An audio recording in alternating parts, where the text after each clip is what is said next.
इस पूरे मसले पर चुनाव का ऐलान होते ही सी वोटर और एबीपी न्यूज ने ओपिनियन पोल किया है। और इस ओपिनियन पोल के जो नतीजे हैं उस पर हम बात करेंगे सी वोटर की यशवंत देशमुख से। यशवंत देशमुख न केवल मित्र हैं बल्कि हम कह सकते हैं कि देश के बहुत ही जाने माने, बहुत ही रिस्पेक्टेड सेफोलॉजिस्ट हैं। और आज से नहीं, कुछ बहुत सारे आजकल सेफोलॉजिस्ट आ गए हैं जो अलग अलग चैनलों पे आपको दिखाई पड़ते हैं, उस जैसे नहीं, बल्कि पिछले 25 सालों से या 22-23 सालों से लगातार सेफोलॉजी कर रहे हैं, देश के तमाम मीडिया हाउसेस के लिए कर रहे हैं और बहुत मेहनत के साथ काम कर रहे हैं। तो यशवंत देशमुख, आपका बहुत बहुत स्वागत है।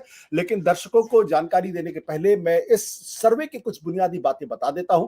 पहली बुनियादी बात यह जो हमारे दर्शक जानना चाहते हैं, उनकी दिलचस्पी ये होगी कि दरअसल अगर अभी चुनाव हो जाए तो कर्नाटक के अंदर किसकी सरकार बनती हुई दिखाई पड़ती है। जैसा कि ये सर्वे कह रहा है एबीपी सी वोटर का, इसके हिसाब से भारतीय जनता पार्टी की सरकार तो बनती हुई दिखाई नहीं पड़ रही है। बीजेपी को 68 से 80 सीटें मिलती दिखाई पड़ रही, कांग्रेस को 115 से 127 सीटें, जेडीएस को 23 से 35 सीटें और अन्य के खाते में 0 से 2। यानी ये खबर जो है, अगर यही स्थिति बनी रहती चुनाव के अंत तक, वोटिंग तक, तो भारतीय जनता पार्टी के लिए कर्नाटक से बुरी खबर है। जहां तक वो कौन से मुद्दे हो सकते हैं जो चुनाव को प्रभावित करेंगे ऐसा जनता मानती है, इसमें अगर आप देखें तो धार्मिक ध्रुवीकरण 24.6%, कावेरी विवाद 14.6%, लिंगायत के माइनॉरिटी का स्टेटस और हिजाब जैसे मुद्दे 30.8%, सरकार का प्रदर्शन 13.3%, राष्ट्रवाद और दूसरे इसी से जुड़े हुए अस्मिता के सवाल 6.8%। पिछले दिनों कर्नाटक में कुछ सीरियल मर्डर्स हुए थे, उसके संदर्भ में 6.1% और आम आदमी पार्टी का प्रवेश 3.5%।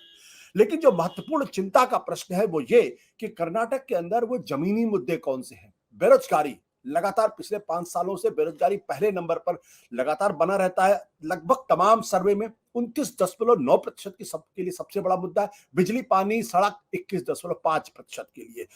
यशवंत, ये जो आपने जो आंकड़े दिए हैं ये तो बहुत ही बीजेपी के लिए बड़ी चिंता का सबब होना चाहिए। ऐसा क्या है कि बीजेपी की स्थिति इतनी कमजोर दिखाई पड़ रही है और कांग्रेस की मजबूत?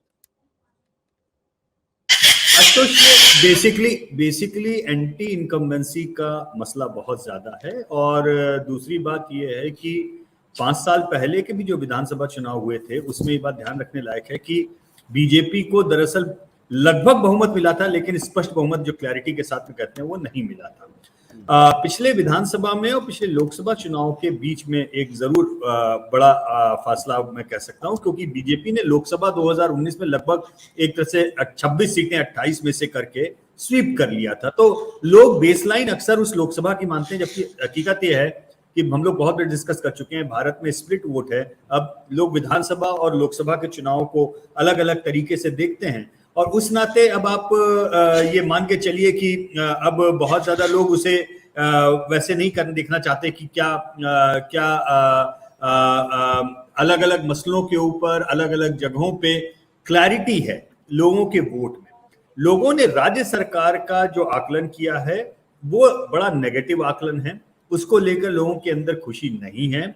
और पिछले लोकसभा और विधानसभा चुनाव में एक बड़ा अंतर यह आशुतोष आया था कि 18 और 19 के बीच में जेडीएस सिमट गया था और जेडीएस के जो एंटी कांग्रेस वोट थे वो 2019 के लोकसभा चुनाव में बीजेपी को शिफ्ट हो गए थे।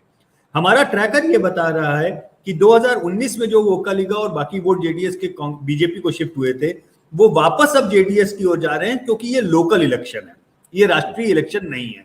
इस कारण से बीजेपी को उसमें भी नुकसान है, लेकिन मुख्य मुद्दा एंटी इनकम्बेंसी है और इस सरकार से नाराजगी। आपने कहा मुख्य मुद्दा एंटी इनकम्बेंसी, सरकार से नाराजगी। यशवंत ने जो बात की दरअसल उसको हम 2019 के जो डेटा है लोकसभा चुनाव के उसके माध्यम से एक बार दर्शकों को बता देते हैं कि 2019 में जब लोकसभा का चुनाव हुआ था तो भारतीय जनता पार्टी को 51% वोट मिले थे। जी हाँ, 50% से ज्यादा दक्षिण भारत में नरेंद्र मोदी और बीजेपी को मिला, बहुत बड़ी खबर है। कांग्रेस का वोट शेयर गिरकर 31% हो गया, यानी 20% का फासला था कांग्रेस और बीजेपी के वोट शेयर पार्लियामेंट के इलेक्शन में। लेकिन विधानसभा के चुनाव में 2018 में बीजेपी का वोट प्रतिशत 36% था और कांग्रेस का 38, यानी 2% से कांग्रेस आगे थी। तो ये जो दर्शाता है कि एक साल के अंतर्गत चुनाव हुआ और 20% का फासला, 2% का फासला 20% से बदल गया। ये बात यशवंत देशमुख कह रहे हैं कि 2019 पार्लियामेंट्री चुनाव के आधार पर अगर आप आकलन करेंगे तो गलती करेंगे। सत्य हिंदी का ऐप डाउनलोड करें गूगल प्ले स्टोर पर।